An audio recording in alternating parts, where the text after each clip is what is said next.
Here we are together again. Now, German farmers this time have begun a week of nationwide demonstrations, protests, blocking roads with tractors and all of the rest. It's protest against government plans to phase out agricultural subsidies, which all sounds very dry. However, those farmers are not alone. Lorry drivers and hauliers and others, people like you and me have joined in the protests. We'll be following this up in far more detail next week because it's a story that will run and run. But for now, I wanted to get a sense of exactly what's happening in Germany. And to do that, I'm joined from Brussels by the academic and social commentator, Frank Ferreri. Frank, good evening. Thanks for joining me. Hi there. Nice to talk to you. Can you give us, first of all, a sense of the scale? You have seen stuff online, but just how big a protest are we talking about? This is really massive. It's quite unprecedented because it covers the whole of Germany. And not only does it include farmers, but as you were suggested, ordinary peoples are getting stuck in. Something like 68% of the German population is backing the farmers. That's according to the state television survey that they've carried out.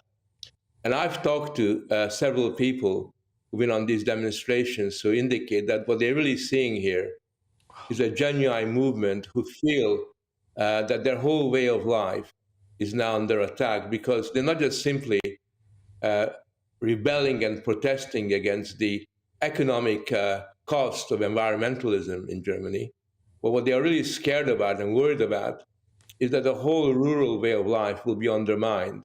It's not just simply, as far as they're concerned, about their jobs, but a way of life. These are people who for generations have lived on the land. And you know, we have a situation where ever since the beginning of this century, almost half of German farms have closed down because of all these new regulations that have been brought in and all the economic costs that they've been forced to bear as a result of net zero policies. You mentioned net zero. Can you expand on that? You know, what is the overarching ideology that's motivating this attack?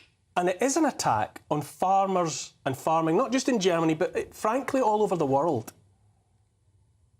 It's very difficult to explain, but it almost seems to have the character of a religious crusade, where you just assume that if you emit carbon, then in some shape or form, you know, you've committed a sin. And these people who think that we have got to stop carbon emissions from occurring often go so far as to imagine that having less babies, for example, is a duty, is a moral duty. And some people in Australia have even suggested that if you have more than 2 babies as a family, you should pay a carbon tax on the 3rd baby. So instead of seeing a little baby, a beautiful little baby coming to this world, what they say is a bit of carbon that is creating problem for society. And when you have that kind of mindset, then it's not surprising that when it comes to attacking the farmers, what they really want is to substantially reduce animal husbandry. They're basically putting all kinds of taxes on farming equipment. They are also cutting some of the support systems that have been in place for years. For example, the support that the government has provided for diesel fuel.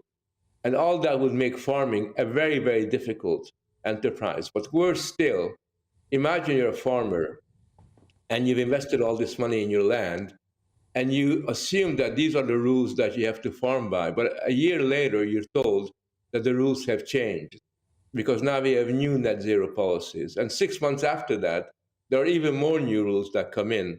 And I've talked to farmers in Europe who literally spend their weekends working with the red tape that's almost kind of destroying their way of life. And they're kind of looking at the paperwork all the time.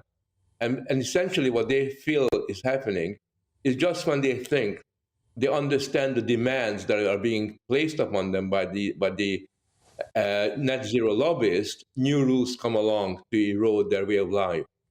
Frank, I'm going to have to wind this up just because of shortage of time. As I said, and as I hope you appreciate, we're going to pick this up in much more detail next week. But thank you so much for that. As I've said before, and others like me, we are the carbon that they're trying to reduce. That's it from me this week. Thanks to my guests, Andrew Bridgen MP, Michael Rudkin, Frank Ferretti and Andrew Eborn. I'll see you next Saturday. Next up, the Saturday Five.